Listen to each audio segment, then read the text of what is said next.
Now, it's been a rocky start to Libya's first elections in half a century. Armed gangs have stormed a polling station in the north, while boycotts, shootings and abductions have affected voting all across the country.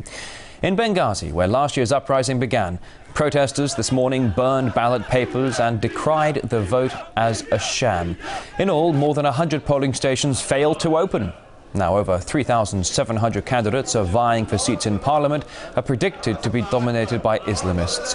Today, less than a year since Muammar Gaddafi was executed by a crowd of revolutionaries, it seems the country is more divided than ever. Former rebel commanders and tribal chiefs fight for power all across the country, with little hope that elections will stop the violence. This report now to RT's Lucy Kafanov. This is the new Libya. Political parties are now free to operate across the country.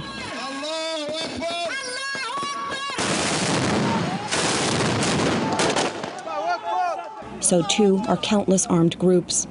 They once fought to oust Muammar Gaddafi from power. Today, it is they who are in control. Ragtag militias who answer only to their own commanders have grown more powerful than Libya's police and army. We must put limits on these militias because they are dividing the country. They are why Libya is falling into decay. Almost 1 year after a NATO-backed uprising ended Gaddafi's rule, Libyans are taking to the polls for the first time in decades. But with Tripoli's Transitional National Council too weak to quell ongoing violence, many fear that elections will do little to bring peace. Where is the Transitional Council? They said that they are going to protect this country. With Gaddafi gone, there is nothing left. They said that Libya will have national unity. Where is it? Here is what Libyan-style democracy looks like. Armed groups calling for more autonomy stormed a Benghazi polling station last Sunday, setting voting lists and ballots ablaze. Renewed tribal clashes broke out in Libya's city of Kufra. This past week alone saw the deaths of nearly 50 people, with hundreds wounded. And when members of a local militia seized Libya's biggest international airport in broad daylight last month, security forces simply stood by and watched. They vary in size from gangs guarding neighborhoods to small de facto armies like the one in Zintan, which still holds Libya's most famous prisoner, Saif al-Islam. When International Criminal Court staffers tried to visit Gaddafi's son, they too were seized and held captive for nearly 4 weeks. Justice, militia style, may prove to be the biggest obstacle to whatever government Libyans elect. Some groups are boycotting Saturday's vote, while others align with various political parties, a dangerous trend that could deepen existing divisions. Secularists, Islamists, even former members of Al-quada are among the nearly 4,000 people vying for a seat in the country's National Congress. The choice of candidates is bewildering. For some, that is precisely the problem. This is pictures, you see, I don't know this man. How can this me give to him this nomination? How can? I think this is not logical, Millions of ink-stained fingers will mark Libya's first experiment with free elections. But as the cases of Iraq and Afghanistan have shown, voting booths alone do not equal a democracy. And in the example of Libya, the line between freedom and anarchy is growing dangerously blurred. Whatever the outcome, one thing is certain. If unhappy with the result, Libya's armed groups now know what to do next. We are against any dictator, but if history repeats itself, we will wage a war. Lucy Kafanov, RT, Moscow. All right, now for more on how the vote's going and exactly where the vote is going, let's speak with Reese Ehrlich, a journalist and contributor for the monthly magazine called The Progressive, joining us live on RT. Good to see you today. Thanks for coming on the programme. So as you were listening to the report, understandably for many it's a day of celebration in Libya. But given that much of the eastern parts of the country remain under the rule of armed gangs who are effectively trying to sabotage the vote, how much weight at the end of the day do you think the results will carry? Well, I think the elections are significant in that there is more ability to politically organize now than there has been in the past. Independent trade unions, student groups, political parties are functioning. But it's hardly an exercise in democracy because the militias still have the main control. And what they do, particularly the militias aligned with political parties, it's a very dangerous trend. Certainly with many saying that the transitional government simply is not stepping forward to try and quell the violence. But as you're suggesting there, that many of the fighting rebel factions have their own parties who are all part of the NTC. Now, as in Tunisia,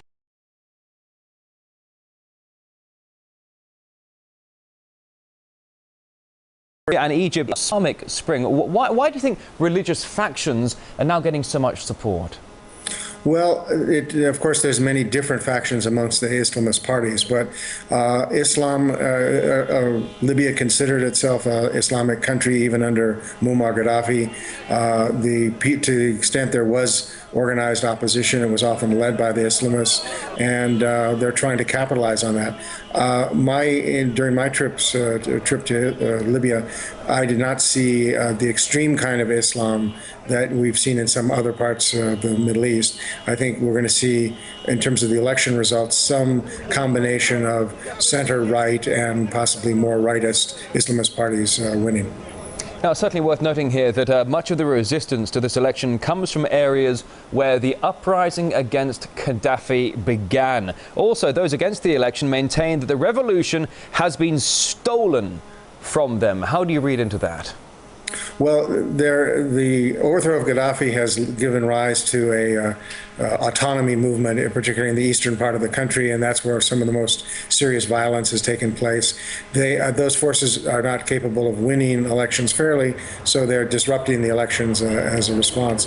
I think, again, interviewing a lot of ordinary working people, people in the street during my visits, people were very, very upset. They think a new strongman is going to come to power, which is not what they fought for, and they do feel that their revolution is being stolen.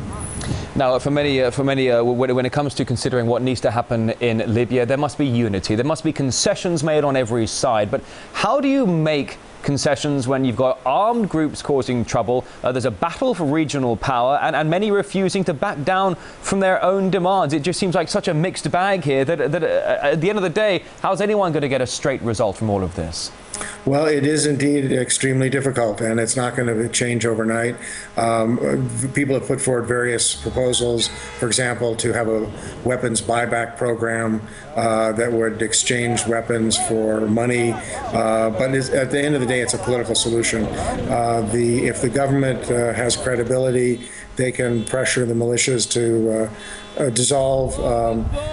Basically, I've also reported from Tunisia, there's a lot of turmoil and unrest in Tunisia, but people don't they hold demonstrations, they hold rallies, they don't shoot each other in the streets, and Libya has yet to get to that point. So, as you mentioned, there's unrest in Tunisia. We can also look back to the years of Iraq or Afghanistan, or what's going on in Syria. In Libya, democracy, has it begun?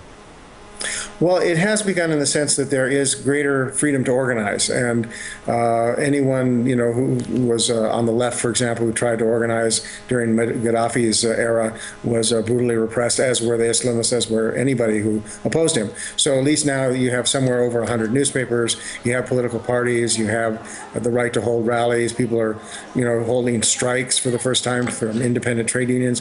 To me, those are all helpful signs, and I think people are very committed to not seeing another dictator arise. Western interference is an issue. The U.S. and Western Europe are very interested in maintaining the oil supplies from Libya, and I think there's evidence that they're backing some of the more right-wing Islamist and military forces there as forces of so-called stability. So you mentioned the issue of keeping the supply of oil flowing out of Libya. Do you think that's the main root of all the issues of Western intervention or Western presence in Libya? Or is it, as we are meant to believe, all about the search for truth and democracy?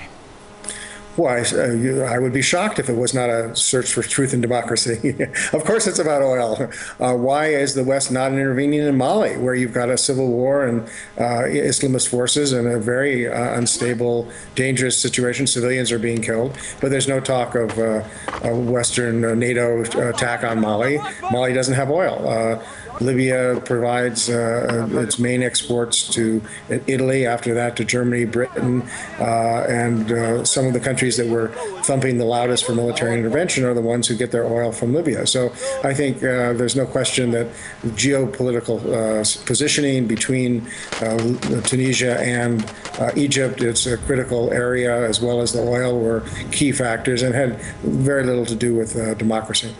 Reese Erlich, a journalist and a contributor to the Progressive magazine, joining us live here on RT. Many thanks for coming on the program today. Thank you for having me.